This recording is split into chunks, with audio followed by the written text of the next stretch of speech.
I spent the last week obsessively pulling apart Coldplay's early records. I wanted to understand the songwriting techniques, the chords, the rhythms, and the production choices that shouldn't work, but actually do. What I found wasn't random. It's a repeatable formula, a set of rules that turn a simple idea into something lush but honest. And the best part? These same principles work no matter the genre you write in. This is also the approach I take whenever I need to create an authentic sound for the artists I work with. And I gotta say, there's some really solid gems in there, so make sure you stick around until the end. You don't want to miss any of this. You can't talk about Coldplay without talking about piano. Chris Martin writes for the piano in a way I honestly haven't heard anyone else do. It's not flashy piano, but something that feels incredibly honest and devastating. Let's take The Scientist. On the surface, it looks almost laughably simple. There's 4 chords: D minor 7, B flat, F, F sus2. That's it. But that simplicity is a trap. Every single bar is doing something quietly clever. The real magic starts with the first chord. It's a D minor 7, but I want you to notice what's missing here. The root isn't sitting in the upper voicing. Instead, you get extensions that create openness and vulnerability. Play a standard D minor here and the spell breaks immediately. It becomes predictable and boring. Coldplay have done everything to avoid that. Then something even subtler happens. The next 2 bars don't actually behave like chords at all, but they act like melody disguised as harmony. Hear it?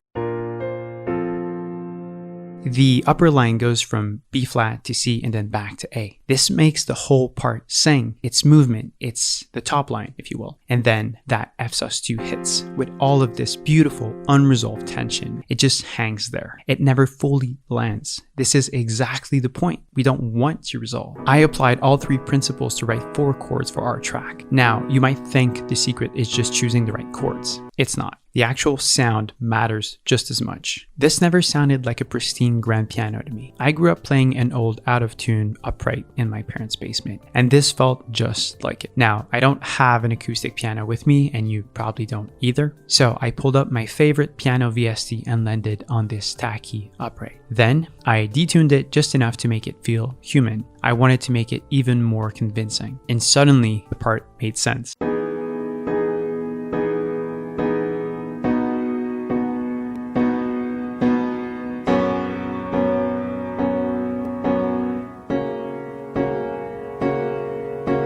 Coldplay's piano isn't trying to impress you. It's just trying to sit alone with you. On the surface, these are simple choices, but they'll really pay off once you learn this next thing. Just like piano, Coldplay are absolute geniuses when it comes to writing for guitars, and I can prove it with 1 single chord.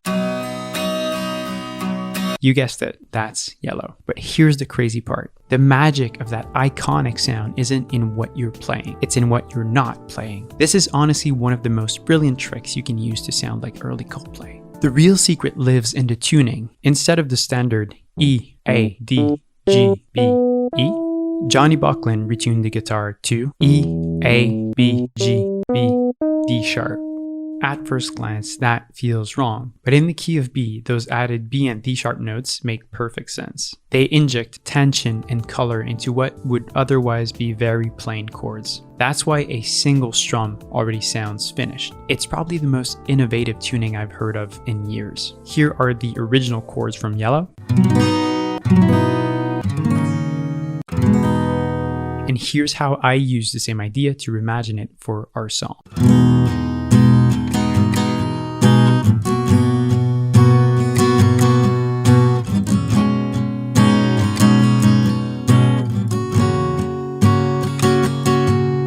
I went ahead and recorded 2 takes of this idea with a single mic. I then panned each take left and right. We've now explored the obvious parts of Coldplay's techniques, but there's still some secrets. Before we get to our next point, if you've been trying to make your songs feel emotional, polished, and professional, that's exactly what I help indie artists do. I work full-time with artists to turn demos into finished records, handling everything from production to mixing and mastering. So the music sounds like the pros and hits emotionally. If you've got a track you're excited about, I would love to hear it. You can reach out through the link in the description. Coldplay's drums look simple, almost too simple. again. But that's where the trick is. Late one night, I stumbled onto this old interview with Ken Nelson, Coldplay's first producer, and suddenly everything made sense. He said he always tries to get bands to play together, the way they rehearse, the way they play live. Now, most of us don't have a perfectly treated room big enough to record drums, but here's the catch. We don't actually need one. I opened up Superior Drummer 3 and found this kit that felt very Coldplay.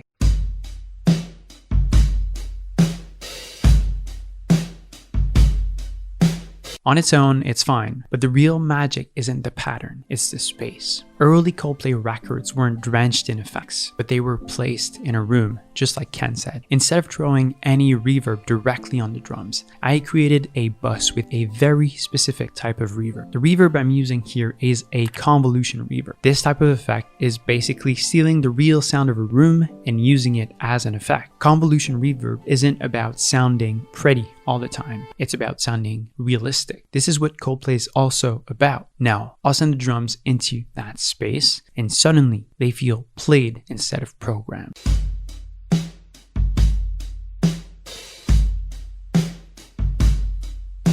Here's the extra step I truly recommend you take. Send other instruments into that same reverb. It'll give off that exact same illusion and it will glue everything together.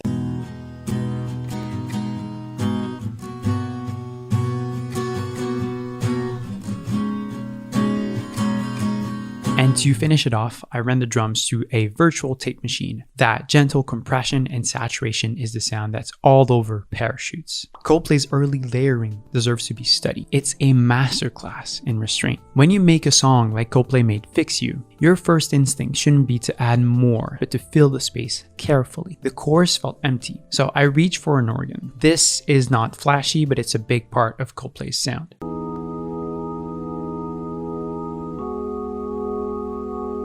The song still needed movement, so I brought in a CS80. I chose a sound that you almost don't notice until it's gone. Then I added really simple guitar chords along with my favorite delay, Echo Boy, letting the echo carry it farther than the performance ever could.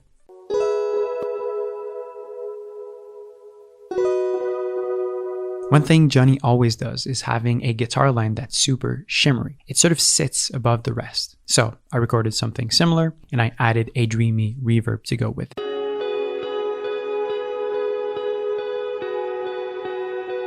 Strings felt inevitable. I wasn't aiming for an orchestral sound, but something emotional. I added augmented strings from Arturia for the body, and I used the Joshua Bell violin library for the human edge. And for our chorus to actually lift, we need weight. A P bass playing it simple, doubled with a sub that only shows up in the chorus.